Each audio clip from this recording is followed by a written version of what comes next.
After my son's fraudulent scheme destroyed both my company and my reputation, I found myself waiting tables in a rundown diner.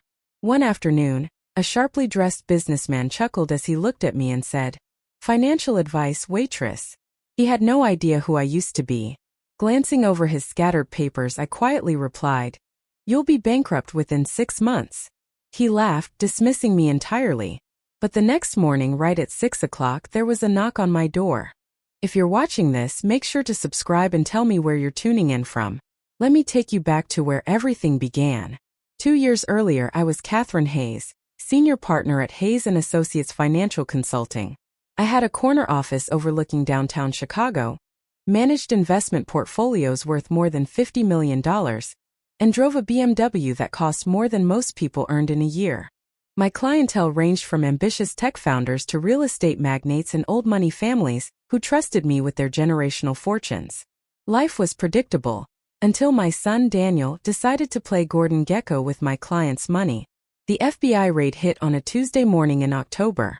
I was reviewing quarterly reports when federal agents in navy jackets burst through our mahogany doors like an invading army. Legally, they did own the place the moment they slapped those seizure notices on everything, from my coffee mug to the framed diplomas hanging on the wall.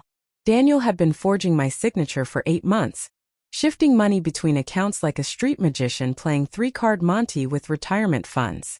$2.7 million vanished, along with my professional license, my credibility, and what little peace of mind I had left.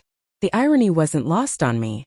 I'd spent 3 decades teaching others how to spot financial red flags, and yet my own son had been waving them right under my nose. The press devoured the story. Financial advisor's son bilks clients in Ponzi scheme became the headline of the month. My name was everywhere, tied to a scandal I hadn't caused but couldn't escape. Though I was the first victim, that didn't stop the lawsuits. Civil suits drained what was left of my savings, and though the criminal case cleared me, it also ended my career. Even cleared of wrongdoing, I was still the woman whose son had stolen fortunes. By Christmas, I was 68 years old with only $47 in my checking account, living in a small studio apartment in a neighborhood where sirens replaced lullabies. That was when I spotted the faded "Help Wanted" sign in the window of Dalton's Diner. Dalton's wasn't exactly fine dining. The coffee tasted like it had been brewed through an old sock, the booths cracked like Chicago sidewalks in February, and the buzzing fluorescent lights made everyone look mildly ill. But the pay was cash daily. No background checks, no references required. The owner, Frank Dalton, didn't care that my face had been plastered all over financial news for the wrong reasons. "You ever waitressed before?" Frank asked during what he called an interview, though it was mostly him wiping his hands on a stained apron and sizing me up. "I've been serving people for 30 years, I replied. It wasn't exactly a lie. The job was harder than managing multi-million-dollar portfolios. At least hedge fund managers said please when being condescending. The breakfast crowd treated waitresses like walking coffee machines with opinions they didn't want to hear. Still, I adapted. I had no other choice. The tips covered my insulin, and the shifts filled my days so I wouldn't think about how far I'd fallen. In a strange way, the work felt honest, cleansing even. After 3 months, Frank claimed I'd developed people skills. Personally, I called it the ability to smile while imagining poisoning someone's coffee. That was when Victor Langford walked into my life. It was a Thursday morning in March, one of those indecisive Chicago days that couldn't decide between winter and spring, so it settled on miserable. The breakfast rush had thinned when he stepped through the door. Tailored suit, Italian leather shoes, and a watch worth more than what I'd earned in 6 months. He moved with the kind of assurance only men who never hear the word no seem to possess. He took booth 7, pulled out his phone, and began conducting what sounded like a corporate war via speakerphone. Apparently, common courtesy was a luxury only the middle class could afford. "Excuse me," I said, keeping my customer service smile firmly in place. "I'll need you to lower your voice or take that call outside. The other guests are trying to enjoy their breakfast." Victor Langford looked up as if I'd just suggested he perform a charitable act. His cold blue eyes swept over me, classifying me somewhere between background furniture and nuisance. "Coffee black," he said curtly, "and whatever this place calls eggs Benedict." He didn't pause his tirade about crushing some competitors' quarterly results. I poured his coffee and couldn't help noticing the stack of financial documents scattered across his table. My instincts, though dulled by time, recognized danger. The numbers, the projections, the debt ratios, they whispered the same warning signs I'd seen before everything collapsed. 20 minutes later, he was still shouting, this time about a real estate deal in Miami. The noise had the other patrons glaring, and Frank was glaring at me, the unspoken message clear. Handle it or you're fired. Sir, I tried again, but he cut me off with a raised hand. Do you realize this phone call is worth more than your entire lifetime's earnings? He sneered. The diner fell silent. Even the coffee pot seemed to stop mid-brew. My eyes drifted over his papers, Langford Enterprises, mergers, tech acquisitions, real estate ventures, and the patterns became unmistakable. The same unstable leverage structures that once haunted my dreams. Well, I said evenly loud enough for everyone to hear. I understand that you're about to lose everything you think you own. He blinked, caught off guard. I beg your pardon? Those leverage ratios are a disaster waiting to happen, I replied. Your cash flow is already bleeding, and your debt load outweighs your asset base. Keep running it this way, and you'll be bankrupt within 6 months.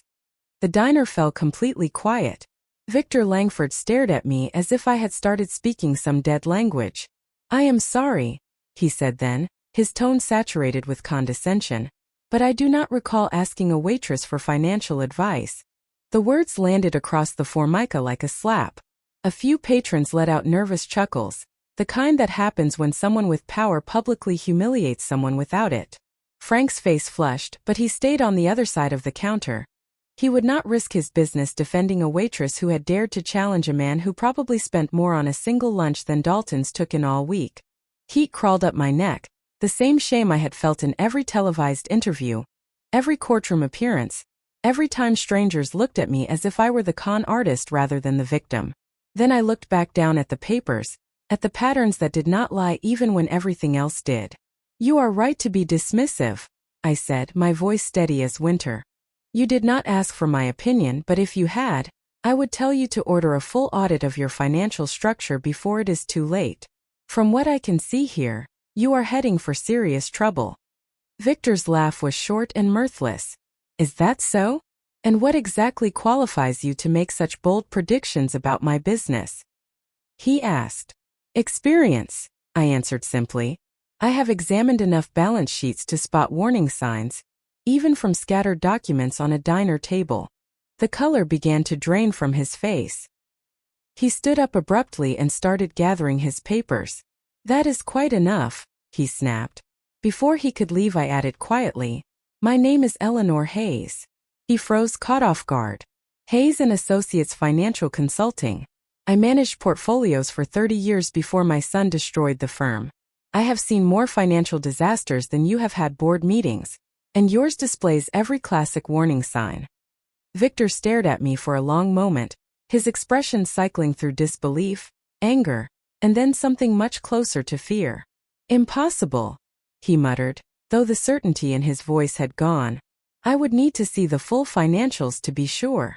I poured myself a cup of coffee with hands that were steady now. If you want a professional opinion, I will be here tomorrow. He left without paying for his eggs Benedict. The next morning was gray and drizzling, that indecisive Chicago spring weather that could not decide between being cheerful or miserable.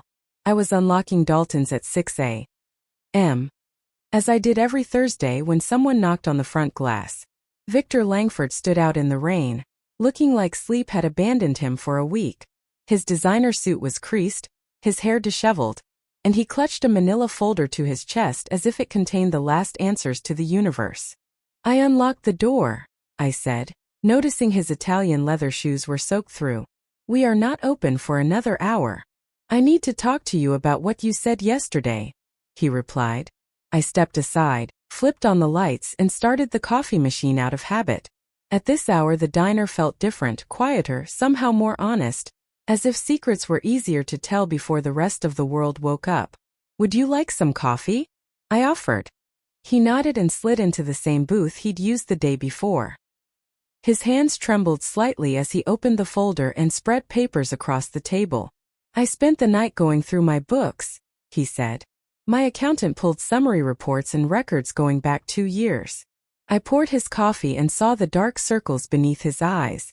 You were right, he said finally, the words tumbling out like a confession. About the warning signs, the leverage problems, all of it. My accountant thinks we have perhaps 4 months before creditors start circling. I sat down across from him, curiosity pricking despite myself. In my old life, clients came to me before they reached the cliff's edge, not after they had already begun falling. How did you see it so quickly? He asked, wounded and puzzled. My own financial team did not catch what you spotted in 20 minutes. Your financial team gets paid to tell you what you want to hear, I said, sipping my coffee. I do not. Victor laughed, but there was no humor in it, only the bitter acknowledgement of being corrected by the woman he had publicly insulted. There is usually irony in life, I thought. He leaned forward, his pale blue eyes suddenly urgent. I need your help, Eleanor. I do not know what form it will take or what it will cost, but I need someone who can see through the noise and tell me if there is any way out of this mess. I am a waitress, I reminded him. I serve coffee and take orders for eggs. I have not handled a consulting project in 2 years. You are Eleanor Hayes, he said, blunt and unvarnished. Before your son ruined everything, you were one of the best financial minds in Chicago. That recognition, stripped of legal caveats, awakened something in me I had not felt for 2 years. A small flare of professional pride, or simply the relief of being seen for more than my son's crime. What exactly are you asking me? I asked. I am asking you to save my company. Save your company? I repeated to confirm I had heard him correctly. Mr. Langford, I pour coffee and take orders for eggs. I have not led a consulting engagement in 2 years, and the last time I did, it ended with FBI raids and criminal investigations. Your son was a thief, not you, Victor said bluntly. I am not suggesting you were incompetent. Those words hung between us. For the first time in 2 years, someone made that distinction without being paid to do so. Besides, he added, what do you have to lose? You are working in a diner in a neighborhood where sirens are the lullaby. I am offering you a chance to do what you were born to do. If I cannot fix it and the company collapses anyway, he shrugged, at least I will go down knowing I tried everything, even swallowing my pride and asking a waitress for help. I studied him for signs of deceit or desperation. Both were there, but beneath them pulsed something else, perhaps respect, or simply the recognition that pride was a luxury he could no longer afford. We must do this properly and legally, I said slowly. I kept my Series 66 license and maintained my LLC. Old habits die hard. Relief flickered across his face. Then we will do this by the book, he said. You will have complete access to everything. Every bank statement, every loan document, every contract and agreement. No files will be off limits. You will have the authority to make recommendations. If you advise restructuring, I will give it serious consideration. If you advise liquidating an asset, I will evaluate it. I will pay your consulting fee, and if we turn this around, you will receive equity. If you save my company, you will own part of it. Victor stayed silent for a long moment, weighing his options with the desperate focus of a man clutching a life preserver that might just drag him under. Agreed, he said at last. But I have one condition. We present this as hiring independent strategic consulting, professional turnaround expertise. My board doesn't need to know you've been working at Dalton's. I almost laughed. From senior partner to waitress to independent consultant, at least the direction was upward again. Ashamed to admit you found your consultant in a diner? I asked. Ashamed to admit I need outside help at all, he corrected. My reputation is hanging by a thread. Fair enough, I said. In the corporate world, admitting weakness was like bleeding into shark-infested water. When do we start? How about now? Victor pulled out his phone and dialed. Aaron, it's Victor. Prepare a complete financial package for Hayes Strategic Consulting. Everything? Came the voice on the other end. Yes, everything. I want it ready by noon. He hung up and looked at me with something close to hope. Welcome back to the game, Eleanor Hayes. I refilled his coffee, my hand steady for the first time in months. Let's see if I remember how to play. Victor's office occupied the entire 42nd floor of Langford Tower, its wall-to-wall windows framing Lake Michigan like an expensive painting. When his assistant Aaron handed me the stack of financial files, I felt like an archaeologist uncovering a buried civilization. "Mr. Langford is in meetings until 3, Aaron said coolly, the tone of someone who ranked former waitresses somewhere below the potted plants. "Perfect," I replied, settling into the glass-walled conference room. I worked better without an audience. 3 hours later, I understood why Victor had looked like a condemned man. Langford Enterprises wasn't just losing money, it was hemorrhaging. The Miami real estate venture alone was a financial catastrophe that made the Titanic look like a fender bender. But hidden in the wreckage, I spotted a thread of stability. Smaller investments that didn't fit the rest of his empire. Modest stakes in tech startups, biomedical research, and clean energy firms were quietly producing steady gains, while his glamorous projects collapsed around them. When Victor returned, I was already at the whiteboard, rewriting his company's structure like a general planning a counterattack. "How bad is it?" he asked, loosening his tie. "Worse than you thought," I said, capping my marker. "But not hopeless." He watched as I laid out the patterns, how his vanity projects had drained capital while the quieter, smarter investments thrived unnoticed. His expression grew grayer with every line I drew. "So what you're telling me," he said finally, "is that I'm an idiot." "I'm telling you that you're a capable businessman who started believing his own press releases," I replied. "It's a common condition, though the symptoms are expensive." Victor actually laughed. "Brutal honesty strikes again. You wanted someone who wouldn't sugarcoat it," I reminded him. "I'm doing exactly that." Over the next week, I designed a recovery plan precise enough to perform surgery with. Sell off the Miami disaster to cut losses. Liquidate 3 failing subsidiaries. Reinforce the small but reliable tech and research ventures no one had bothered to notice. It meant swallowing pride and admitting failure in public, but it would save the company.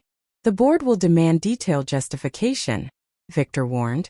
"These are projects I've been promoting for 2 years. "Then we'll give them detailed justification," I said. "Market data, professional analysis, everything. This isn't about ego anymore. It's survival." The first test came at the next board meeting, a stormy Thursday afternoon. I sat beside Victor as Hayes Strategic Consulting presented the turnaround plan to 11 skeptical executives. "This is madness," said Philip Webb, the board chairman who had been circling like a vulture for months. "You're proposing we abandon our most high-profile ventures." "I'm proposing we stop funding our most expensive failures," I replied evenly. "The data supports divesting underperforming assets and reallocating to profitable sectors." I walked them through the evidence, showing how the Miami project was bleeding cash, while the overlooked tech holdings were quietly making money. When the vote was called, it was narrow 5 in favor, 4 against, and 2 abstaining, but it passed. As the board filed out, Webb paused beside Victor, his voice low and sharp. "Bringing in outside consultants looks desperate, Victor. Investors are already whispering. How long before they lose confidence entirely?" "As long as it takes to fix this company," Victor said, his voice tired but steady. When Webb left, Victor collapsed into his chair, the weight of months of stress visible in every line of his body. "He's planning something," I said. "I know," Victor replied. "The question is whether we can save the company before he makes his move." "We will," I said, surprised by my own certainty. "But we'll have to move fast." For the next 2 weeks, I executed the restructuring plan with surgical precision. The Miami property was sold to a developer who specialized in distressed assets. The 3 failing subsidiaries were liquidated. The proceeds funneled into debt repayment. The stable tech investments received fresh funding. Slowly, the numbers began to turn in our favor. But Philip Webb's opposition grew louder. He challenged every decision, demanded extra meetings, and worked to build a narrative that Victor's leadership had run its course. "He's not just trying to push you out," I told Victor one night as we reviewed projections. "He's setting up a takeover." "Based on what?" Victor asked. "Pattern recognition," I said. "I've seen it before. The chairman undermines the CEO, stirs up panic, buys up discounted shares, then swoops in to save the company." Victor stared down at the reports, his jaw tight. "So what do we do?" "What we've been doing," I said. "Save the company in spite of him." Make the results so strong that the board can't deny them. But deep down I knew Webb wouldn't make it easy. 3 weeks into our uneasy alliance, I was working late in Victor's office when I found a photograph tucked inside a loan agreement, dated 1987. It was a family photograph, Victor, perhaps 20 years younger, with his arm draped lovingly around a woman with dark hair and gentle eyes. 2 small children, a boy and a girl no older than 5 and 7, sat smiling at their feet. "My family," Victor said from the doorway, startling me. After a beat, he added quietly, "Former family, I should say." I lifted the photo, glancing between the smiling faces and the man now standing before me. "Divorce?" I asked softly. "Death," he replied, settling heavily into the chair across from me. "Car accident. Drunk driver ran a red light when the kids were 8 and 10. The word struck like a physical blow. "Victor, I'm so sorry," I murmured. "It was 15 years ago," he said, but his voice carried the heaviness of someone who had never truly moved past it. "Laura always told me I worked too much, that I was building an empire for a family who never got to see me. After they died, work was all I had left." Suddenly, his obsession with saving the company made perfect sense. This wasn't about ego or money. It was about keeping alive the only thing that still connected him to the life he'd lost. "Is that why you've been chasing riskier investments?" I asked gently. "Because the safer choices remind you of what you lost." Victor gave a faint, rueful smile. "You're quite the psychologist, along with being a financial wizard." "I'm a mother," I said quietly. "I understand what it means to love someone so deeply that losing them breaks something inside you." He studied me for a moment. "Your son?" "My son broke something different," I said softly. "Trust mostly. But love is harder to kill." After that, we worked in comfortable silence. Numbers filled the space between us. Figures that no longer represented just profit or loss, but hope, redemption, and the fragile possibility that broken things could be rebuilt. In the weeks that followed, the company's recovery became undeniable. Revenue was stabilizing, debt payments were on time, and the profitable sectors were exceeding projections. But Philip Webb's campaign against Victor was escalating. "He's calling for another board meeting," Victor said one morning, scanning an email. "Emergency session to discuss leadership concerns." "Let him," I said. "We have the numbers now, the truth is on our side." That night, as I packed up to leave, Victor placed a hand lightly on my arm. "Eleanor," he said quietly, "thank you. Not just for the financial rescue, for understanding." "Don't thank me yet," I replied. "We still have a company to save. And I doubt Webb is finished with us." The moment I'd been dreading came on a Tuesday morning in April. I was reviewing projections when Aaron burst into the conference room, panic in his eyes. "Miss Hayes," he stammered, "there are FBI agents in the lobby asking for you." For a moment it felt as if the blood in my veins turned to ice. After 2 long years, I'd thought the investigations were over. "Do they have a warrant?" I asked, somehow keeping my voice calm. "I don't know," he said. "Mr. Langford's with them, but they insist on speaking to you." I walked toward Victor's office like someone heading to her own execution. Through the glass walls I saw 2 agents waiting, suits dark, expressions unreadable. "Miss Hayes," said the older one as I entered. "I'm Agent Russo. This is Agent Delaney. We need to discuss your involvement in an ongoing investigation." "What kind of investigation?" I asked. "Corporate espionage and financial fraud," Russo replied. "We believe you have information that could be relevant to our case." Relief flooded through me. They weren't here to arrest me. "Your son Daniel has been cooperating with us," Agent Delaney said. "He's provided statements about a conspiracy involving multiple financial firms, including your former company." "A conspiracy?" I echoed. "According to his testimony," Delaney continued, "someone approached him 3 years ago with an offer, a plan to destabilize select consulting firms, acquire their client lists, and seize assets at discount prices." The room tilted slightly as the pieces began to click together. "Someone approached him before the fraud started?" "Yes," Russo said. "A board member of a major corporation. Someone who profits from acquiring distressed companies. Daniel claims this person coached him on how to make the fraud appear like a family-driven scandal. Victor's face turned ashen. Are you saying Eleanor was deliberately targeted? We believe so, Russo confirmed. The scheme wasn't random. It was engineered to destroy Hayes and Associates so the assets could be absorbed cheaply. Agent Delaney reached into his folder and placed a photograph on the desk. Philip Webb sat in a restaurant booth across from a younger man, my son. Do you recognize this man, Miss Hayes? Delaney asked. My throat tightened. Yes, I said. That's Philip Webb. He's on Mr. Langford's board of directors. Webb has been under surveillance for 6 months, Delaney said. We believe he's been using this same method repeatedly, creating financial chaos, then swooping in to acquire companies for pennies on the dollar. Victor rose abruptly, pacing to the window. That's why he's been pushing to remove me, he muttered. Exactly, Russo said. If Langford Enterprises collapses, he can buy it himself. But with Miss Hayes turning things around, his plan is failing, which is why we need your help. What kind of help? I asked. We need you to attend tomorrow's board meeting, Russo said. And wear a wire. The next afternoon, the emergency board meeting was packed, standing room only. Philip Webb arrived flanked by his allies, confident, ready to deliver the fatal blow to Victor's leadership.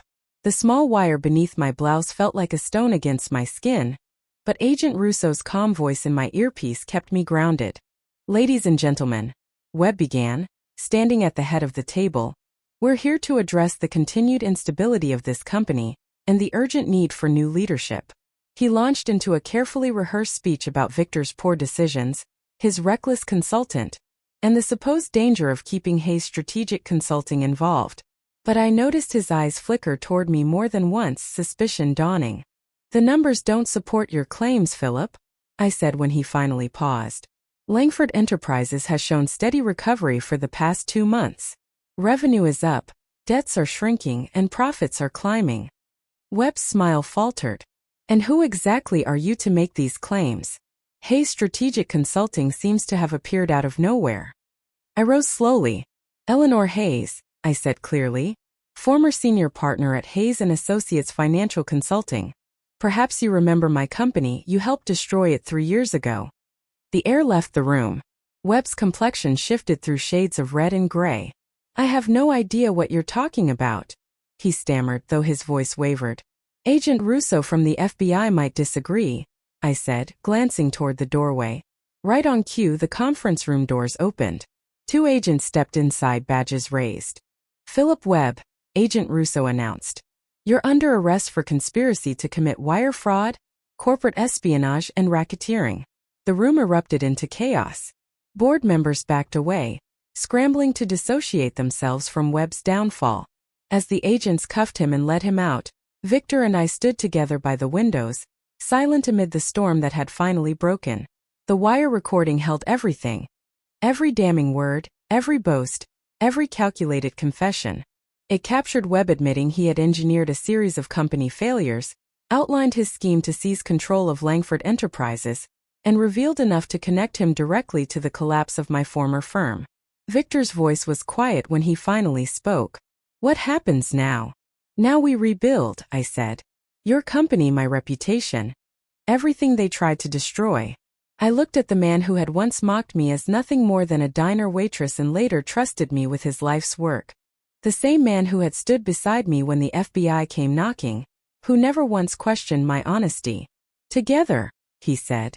6 months later, Langford Enterprises stood tall again, thriving under renewed leadership. And my name, Eleanor Hayes, had once more become synonymous with financial excellence instead of scandal. The insurance payout from Webb's crimes had recovered most of my clients' lost funds, and Hayes Strategic Consulting now had a waiting list of corporations desperate for turnaround expertise. Sometimes the sharpest revenge isn't destruction, it's endurance, refusing to crumble when others try to bury you. And sometimes the most unexpected alliances become the cornerstones for rebuilding everything you thought was gone forever. At 70 years old, I'd learned one truth beyond all others. It's never too late to fight back. And victory, when it finally arrives, is sweetest after someone has done everything in their power to break you. Thank you for listening. Don't forget to subscribe and feel free to share your story in the comments. Your voice matters.